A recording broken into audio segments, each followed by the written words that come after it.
I'm Jaime Staehle, Director of Christian Education at Fifth Avenue Presbyterian Church. Welcome to Crossroads in the Living Room podcast. I am thrilled this month to be joined by one of our mission partners from the Farminary at Princeton Theological Seminary. I have Dr. Nathan Stucky, who is the director of the Farminary, and Hannah Lee Rose, who is a Princeton Theological Seminary student, as well as a member of Fifth Avenue Presbyterian Church. So each year, we spend some time talking to our mission partners, who are organizations that Fifth Avenue collaborates with, and the Farminary is one of these mission partners. And so I'm thrilled to be able to learn more about the Farminary and to share that with the folks of our congregation. So welcome. I'm really excited to have this conversation with you both. Thanks so much. Jamie. Glad to be here. All right. So let's start easy.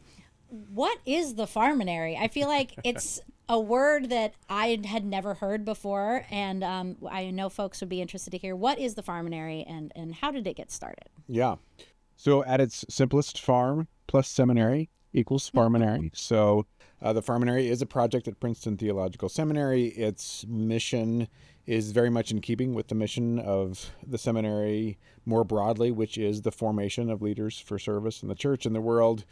We happen to do it at the Farminary through this integration of theological education with small-scale regenerative agriculture, ecological attunement more broadly.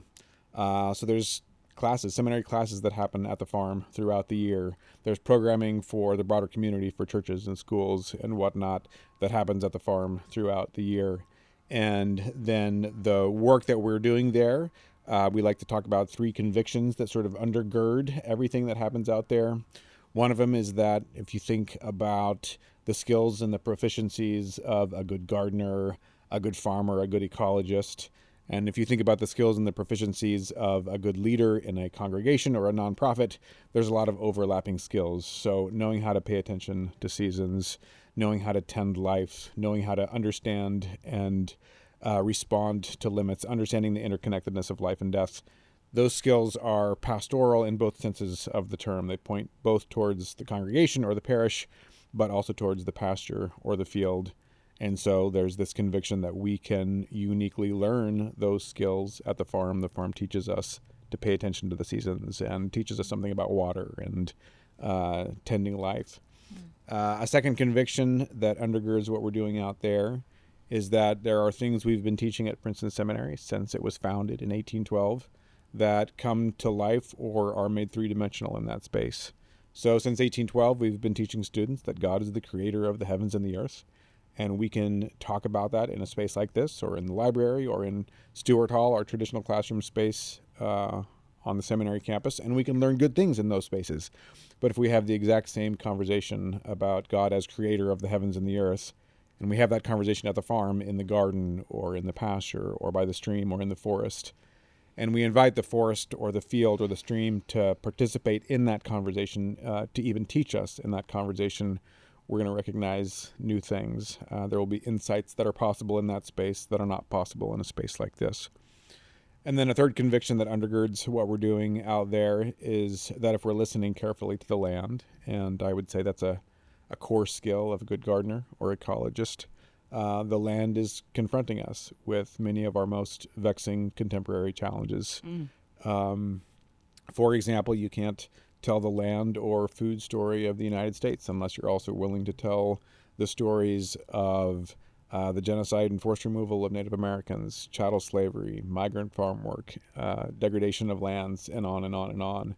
So the Farminary, the land at the Farminary, is challenging us to address those questions. We're under no illusion that we have all the answers to the questions that it's raising, but it helps us wrestle with those questions in ways that are tangible and bring things to life. I love how passionate you are about the Farminary. And I would love to hear, I know that you're not only the director of the Farminary, but you are the founder. This was your idea and your baby. Can you tell us a little bit about how this came to be, what that process was, and why you wanted to do this? Sure. So full disclosure, it wasn't my idea, but I'll get to that. I grew up on a farm in Kansas, worked for local farmers in high school and college, Janelle and I got married right out of college and then moved to the eastern shore of Maryland, where I worked in youth ministry for a half dozen years, and then had a unique opportunity to go back to Kansas and farm again. That quickly became a season of intense vocational discernment. I had to own up to a sense of call to ministry, so packed the bags, packed up the family, and pointed the moving van east so we could move to Princeton, and I could enroll at Princeton Theological Seminary. At that, I have this vivid memory of pointing the moving van east, farms in the rear view mirror, and thinking to myself, I have no idea what those years were for. They just seemed kind of like a waste. At that point, in my own theological and vocational imagination, it was just too much to imagine that my love of the land and growing things and my sense of call to ministry could be one thing instead of two. So go to Princeton Seminary, enroll in a 2-year master's program. 2-year master's become 3 years. 3-year master's becomes PhD. It was my second year in the master's program when another student found out that I had been farming before I came to seminary and kind of pulled me aside and said, hey, I've got this wild idea. I think we should integrate fully accredited theological education with small-scale sustainable agriculture. And full disclosure, the heavens didn't part, the trumpets didn't sound. I thought it was an interesting idea coming from my friend who had never farmed before. So that was the seed, though, that became the seed of the idea that grew over the years of being a student, became favored conversation with classmates and friends and professors, anybody who would listen. And then there's this moment in 2013 when I'm in dissertation phase and have that magical, mystical, terrifying moment when you realize you can't be a student forever and what are you going to do with your life? And so a mentor of mine was coming to town for a conference. I called him up and said, hey, we got to grab coffee while you're in town and you have to tell me what to do with my life. We get together and his first question to me is, well, Nate, what's your dream? And I was like, well, here's a wild dream. And I outlined the whole Farminary idea for him. He doesn't miss a beat. He looks me in the eye. He's like, let's do it. And I was like, excuse me? And he said, look, it's an idea that's time has come. If you're willing to work at it, something can come of this. So that was an important turning point. Fast forward, the idea, starts to gain some traction. We got offered a farm in Kentucky somewhere along the line. That provoked a member of the faculty and a member of the administration to go meet with the president at the time, Craig Barnes. They took the idea to him. He wasn't sure what to do with it, but he didn't say no. Fast forward again to the spring of 2014, and I got an invitation to go meet with the president in his office. I walk into his office. There's a property survey unrolled across his desk. He looks at the survey and gestures at me and says, so it turns out we already own a farm. He's like, will this work?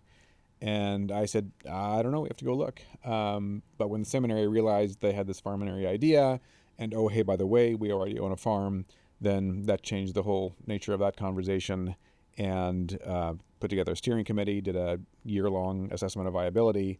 Spring of 2015, I taught a pilot course at the farm, defended my dissertation, graduated, and in the midst of that, the seminary decided they would go for it. So graduated from the PhD program in the spring of 2015 and then came on as the director of the Farminary after that, and we've been at it ever since.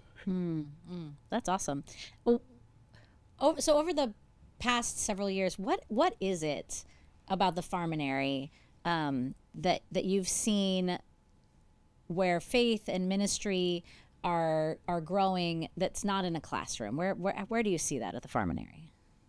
So it comes back really to the second conviction about making three-dimensional or tangible many of the things we've already been teaching, or provoking some of the questions that need our attention in this time.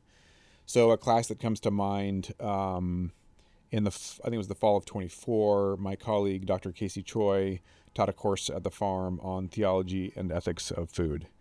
All of the books and articles that he chose for that class could have been read anywhere, could have been discussed anywhere. But they didn't read them just anywhere. They went to the farm for this class.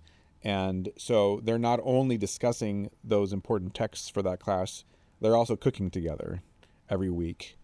There's also a dimension of that course where the timeline of that course roughly coincided with the life cycle of one of the flocks of chickens that we grow for meat.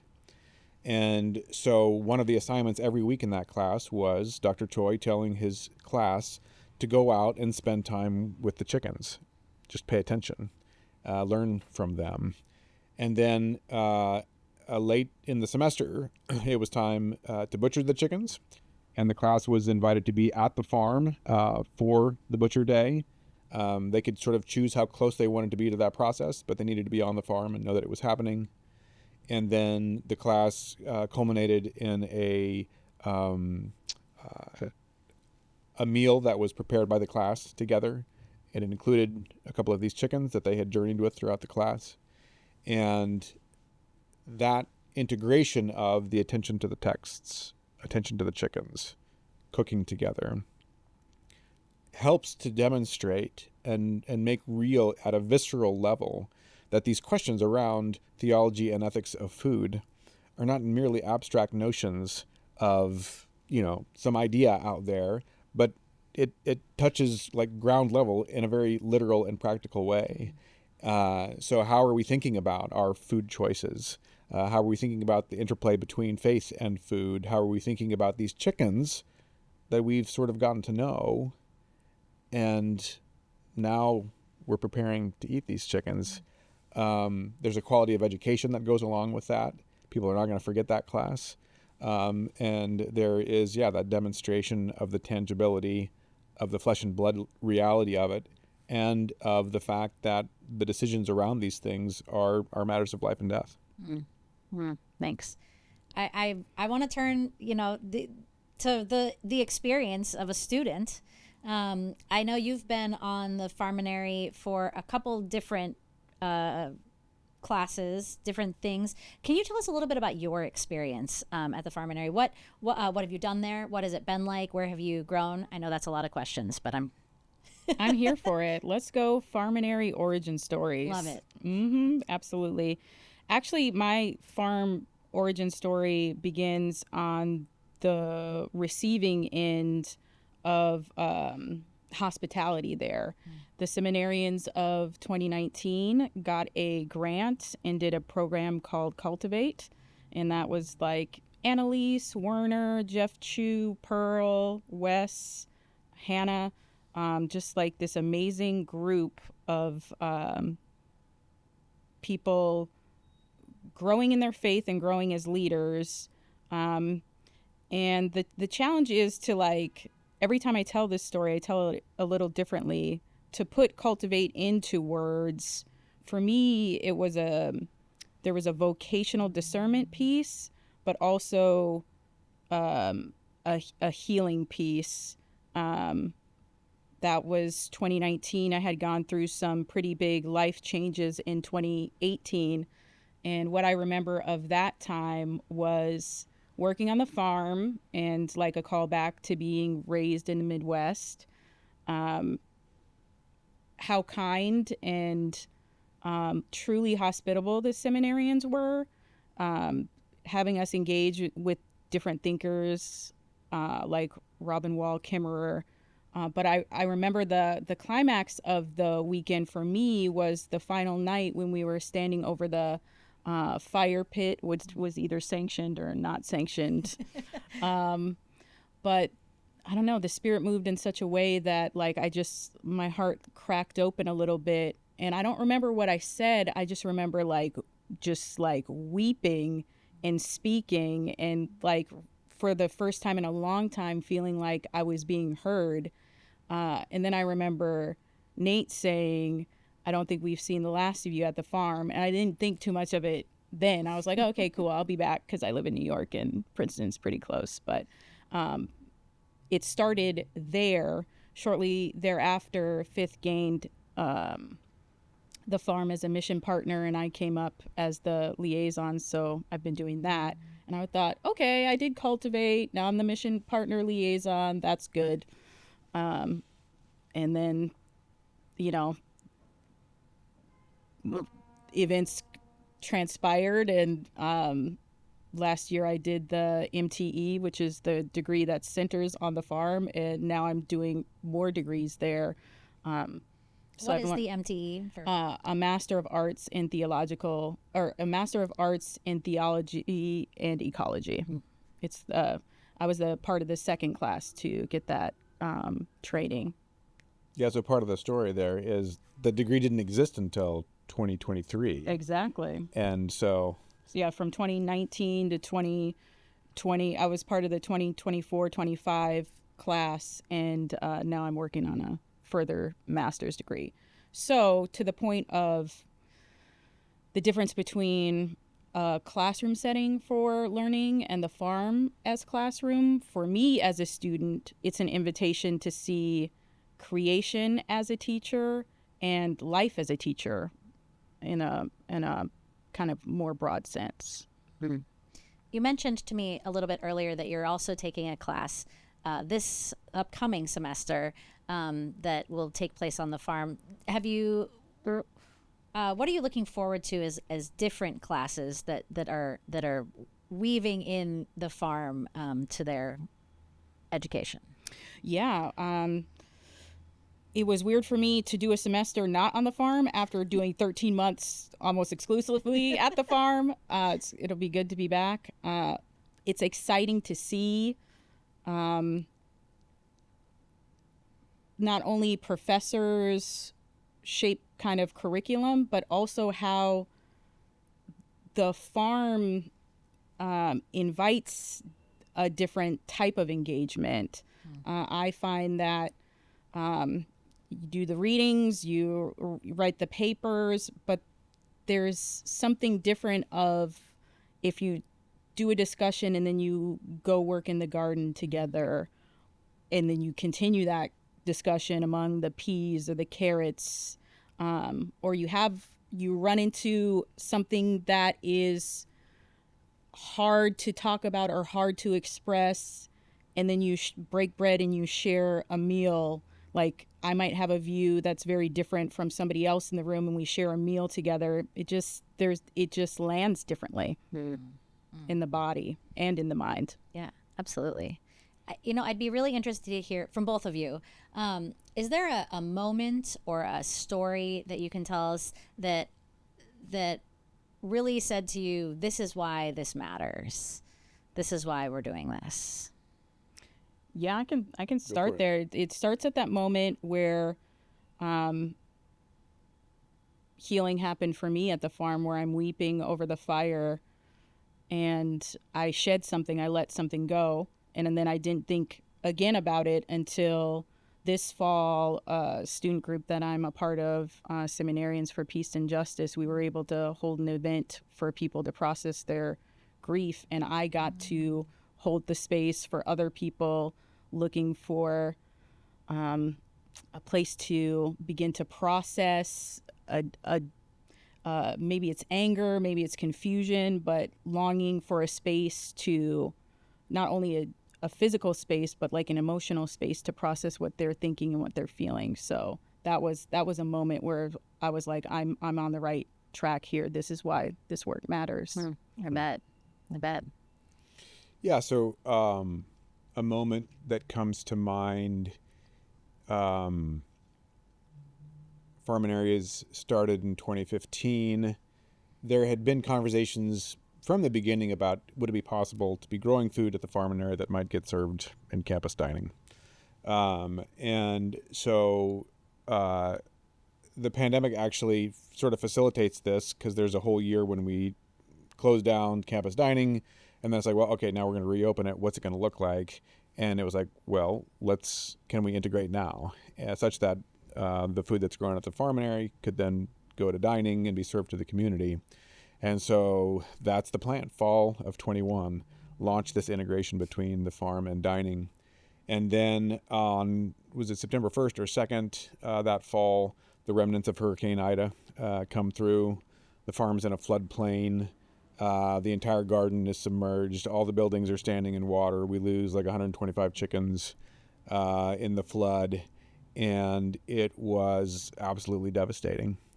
And all of the produce that was in the garden that we expected to feed the community with was now going to the compost pile.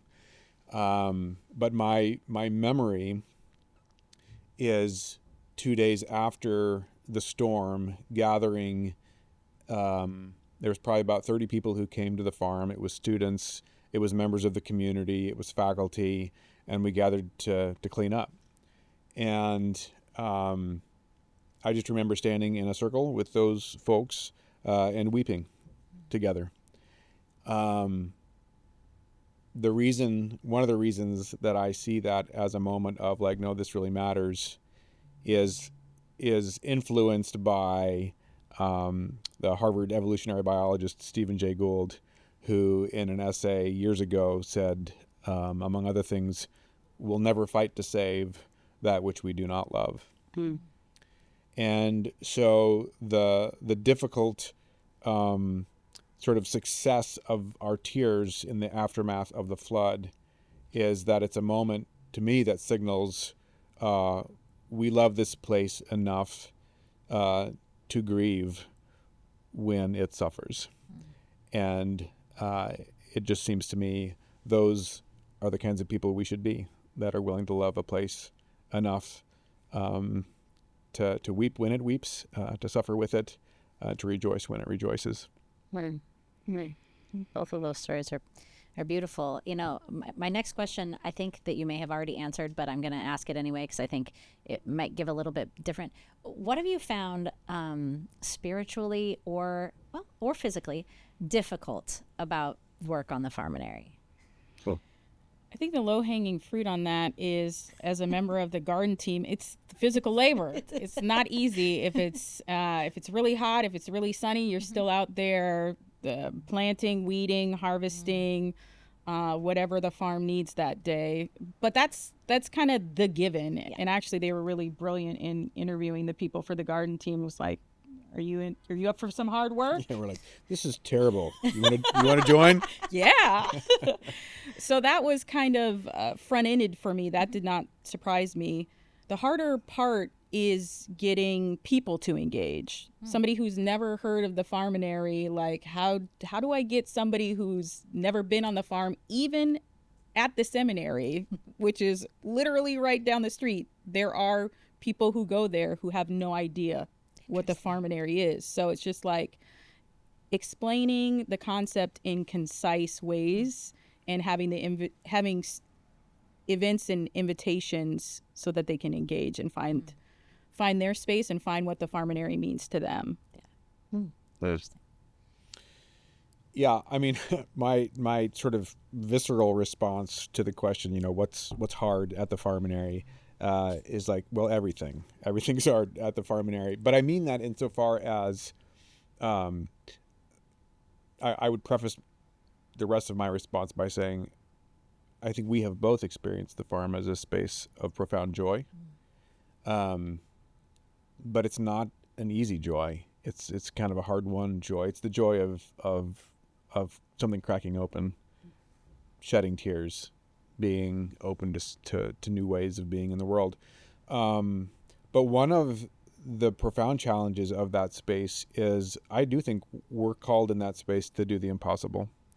And one of the impossible things we are trying to do is to resist the norms of our society and our economies that say there is only one appropriate speed or mode of work, and that is, as fast as possible, accomplishing as much as possible, consuming as much as possible.